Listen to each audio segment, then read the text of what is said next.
Alright, so continuing where I left off. So I got into it with my mom, and I told you about that part.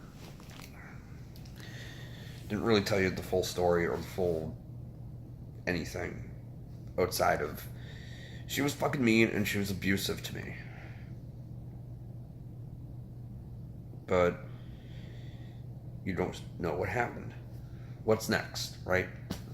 So in high school, after I was 15 years old, and I found out, and again, it wasn't an overnight thing.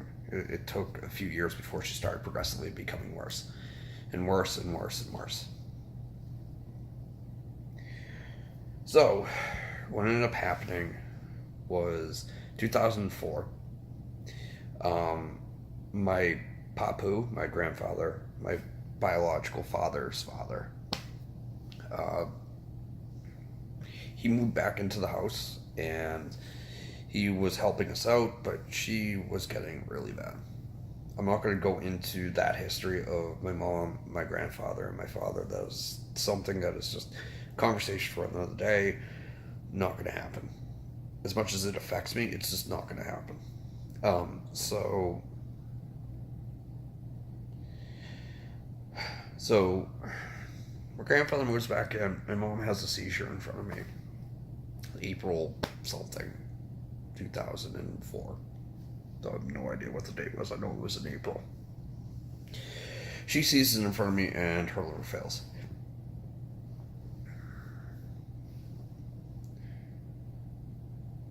If you know anything about drugs or alcohol at all, you know that's cirrhosis. So, my mom has had seizures before. They thought she had a seizure disorder and they were prescribing her more drugs. Of course, insurance companies and big pharma and whatnot, they want to prescribe drugs out the ass. It's just the way it is.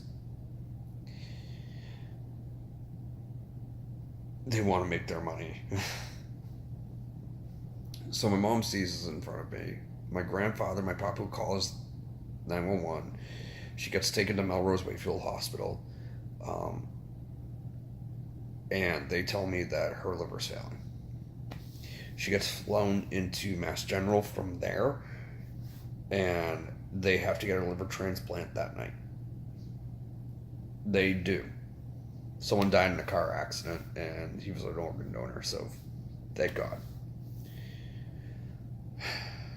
Next thing I know, um, so she gets through it. She's in a coma afterwards. I'm at school still. I'm still trying to figure everything out. I'm dealing okay at this point. High school wasn't as bad as middle school. It wasn't as bad as eighth grade. I wasn't bullied nearly as much. Especially at that point, I was a sophomore in high school going into my junior year, so it wasn't that bad. Like, the people weren't nearly as bad to me at that point. My mom was fucking worse, but that is what it is. So, what happened next? My mom gets out of the hospital, and the first thing she says to myself and my sister is that while she was in the coma, she couldn't stop thinking about us. My mom changed. Okay, she went from being the abusive bitch that she was to honestly the sweetest person in the world.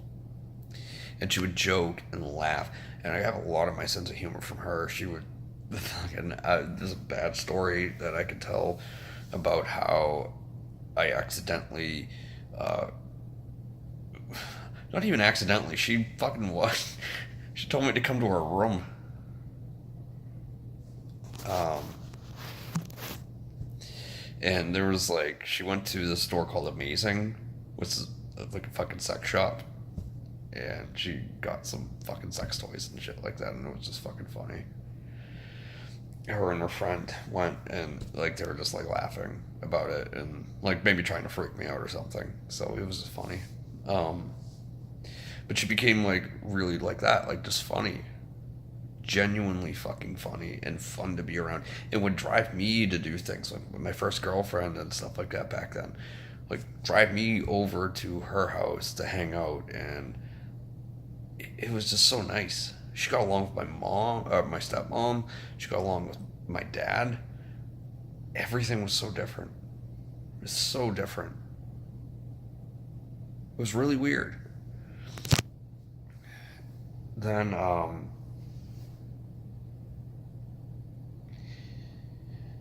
she met this guy named Ed, and Ed was phenomenal. Is a phenomenal person. About 15 years older than her, but then that shit doesn't matter. He was just an awesome person. He was great to me. He was great to my sister. He was great to her. He would do anything for us, the family. He would do anything. He was an awesome person. October 28th, 2004. That night, something really weird happened. I noticed my mom acting like she used to when she was on drugs. It was clear to me.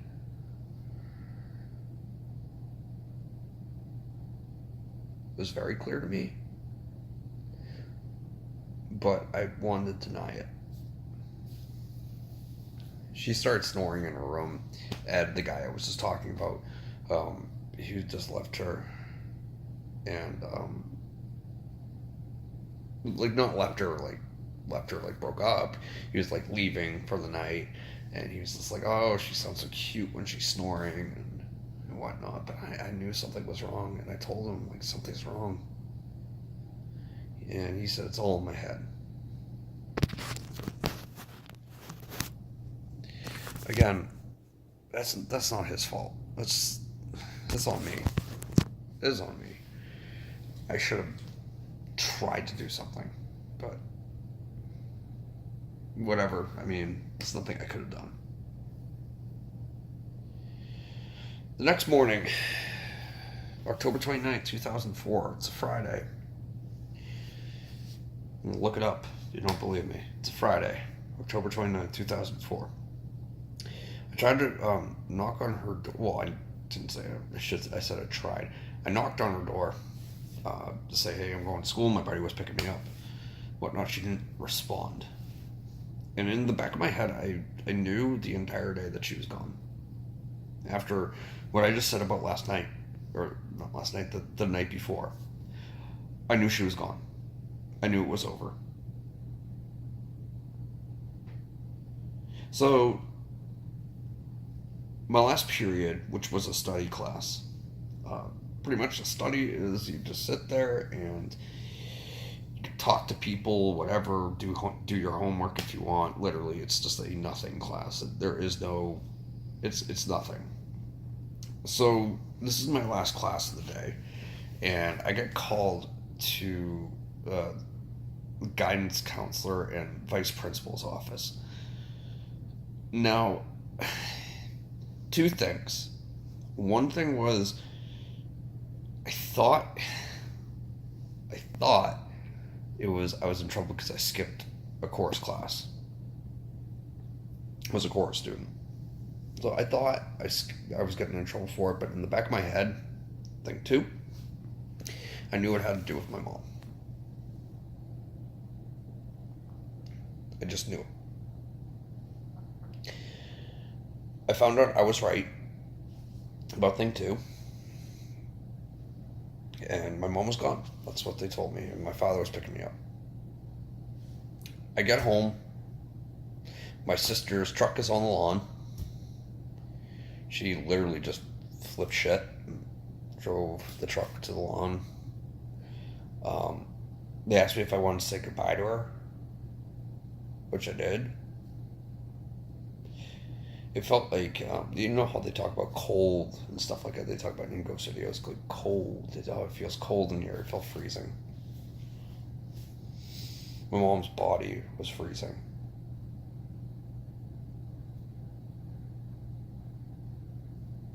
I didn't cry.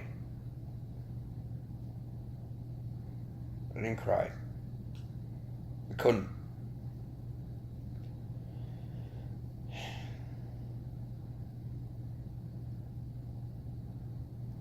I ended up going to my dad's house to stay there for a little bit. And it's when I started getting close with this kid named Mark, who was my stepbrother. I was 17, he was 14. Yeah, 14. So I was hanging out with Mark, and we started becoming really closer at that point. Like, really closer. Me and my sister, if you don't know, my sister's transgender. At the time, she was obviously a boy. We're not very close. Me and her are not very close at all. We're cool. We're cool. But as far as closeness goes, like actually sibling closeness, no, we're not cool. Back then, we weren't. We were not. We don't talk about things. We'll talk about her and her transition into being a woman and stuff like that, and like some of the things that affected her in the past. But as soon as I bring up the stuff that affected me, it's kind of well, I don't know what to say. See you later. Goodbye. So that's something that bothers me. You know, especially when you want your family members to actually talk about it, to open up, to have somebody to talk to about things.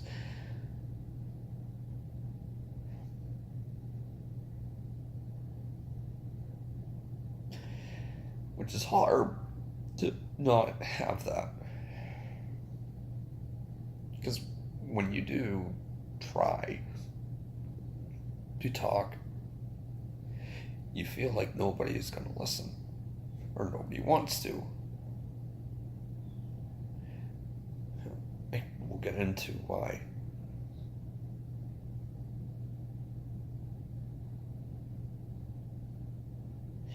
So, anyways, I'm back with my mom. So, I met Mark. Well, I'd already met Mark years ago. But he saved my life. Literally, he was saving my life. We would do stupid shit. Like, after my mom died, we had a tape recorder. And we would just tape record our conversations. We would pretty much make like a parody TV show, like on the tape recorder. Stupid shit. Just fucking dumb shit.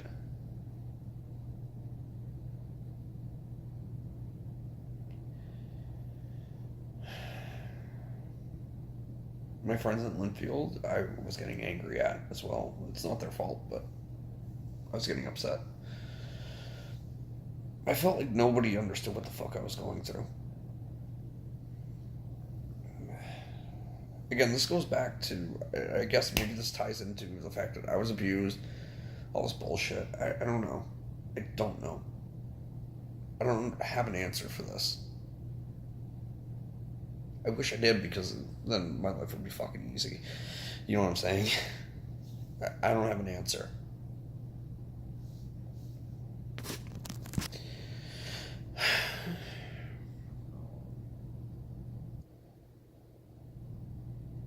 So what happened? How did it get worse?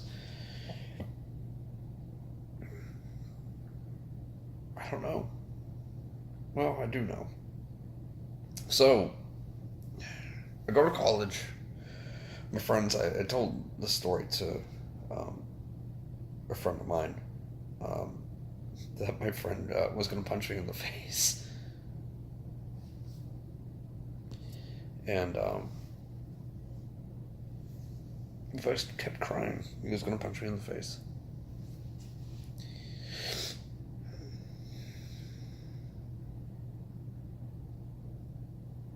He's a very close friend of mine.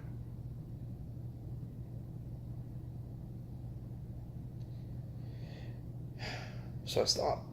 I stopped crying.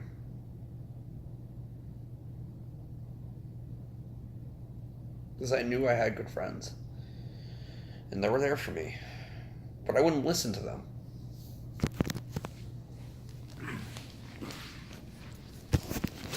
This has always been a problem with me. This is why I don't talk about things, because I know myself well enough. Ooh, it's a little bit dark. I don't listen.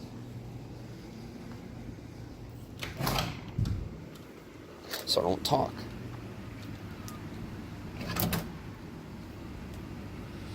What's the point in talking if I'm not going to listen, to be honest? I mean, it's a simple...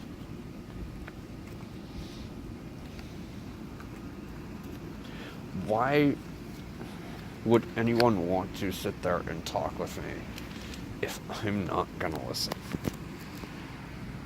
Right? That's on me. Fuck, I forgot my lighter.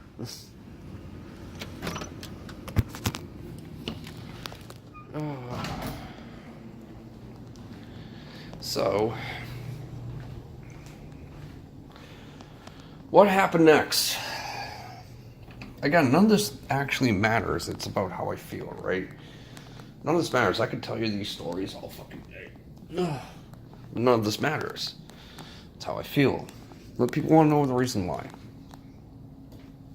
Alright, so, next thing that happened, the next big moment changer. I met a girl named Ashley. I'm not going to give her last name out. That is not. I don't feel like people need to go fucking harass her because she doesn't deserve it. She's my closest effing friend at this point. People do not need to harass her ass. So, I met a girl named Ashley. I started working, and I met some more friends, but I was still really angry at this point. I met more friends, and my anger really started seeping into my work. And I'd flip out about shit. Flip out. People would make your mom jokes to me, and I would flip out. And it's just a fucking joke. And I remember my friend Ryan literally told me, if I'm not joking with you, that means I don't like you. So it was another reality check for me.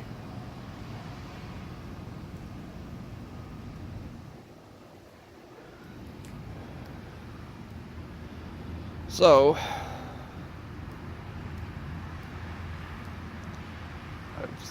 I started talking about Ashley. I met this girl named Ashley at work. I was 20 years old. I remember exactly how I met her. I remember the moment outside of my car.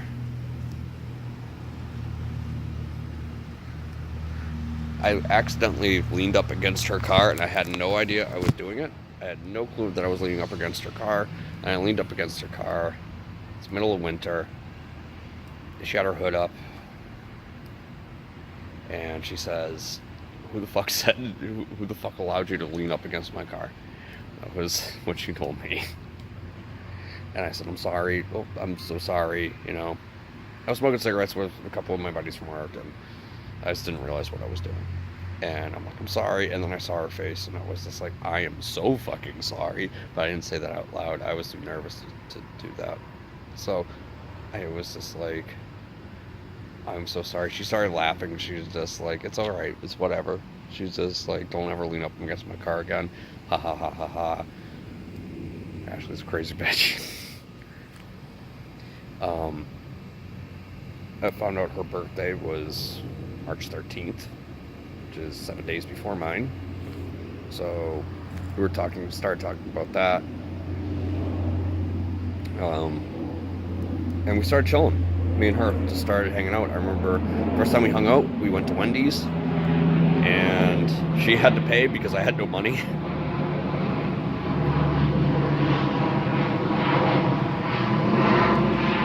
And I really started falling for her.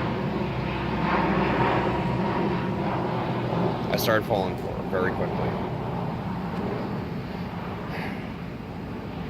She made me feel really good about myself, and she was really awesome. Problem was, she had a boyfriend.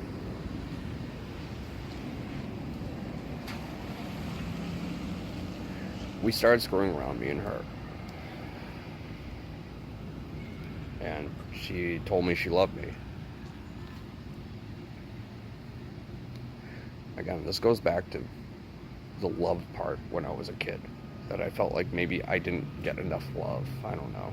It's so stupid. So, to this day, I know she loves me. Like, that's something that's, like, that's unquestionable at this point between the two of us, me and Ashley. It's just, like, literally, if you fuck with me, she will kill you type of shit.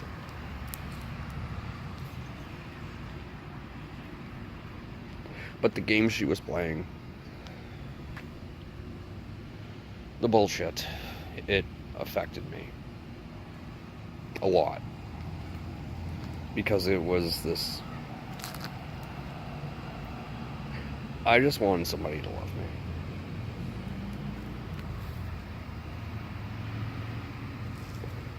That genuinely got it. Genuinely understood who the fuck I am. And I felt like she did, but it was half in and half out. She couldn't focus on me.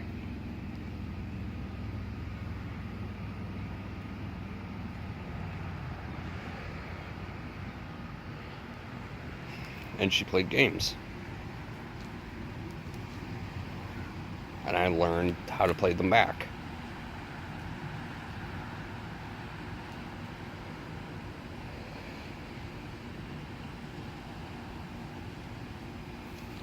So, what happened with that?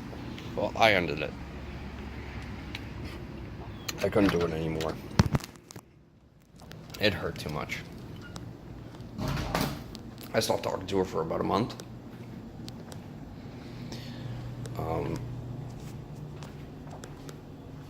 To move on. We worked in different departments, so I didn't have to see her often.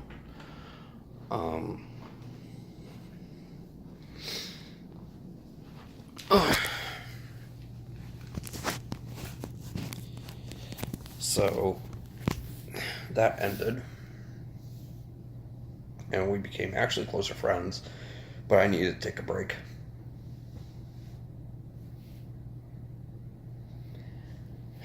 I was always in love with her. I still am. But I needed to move on.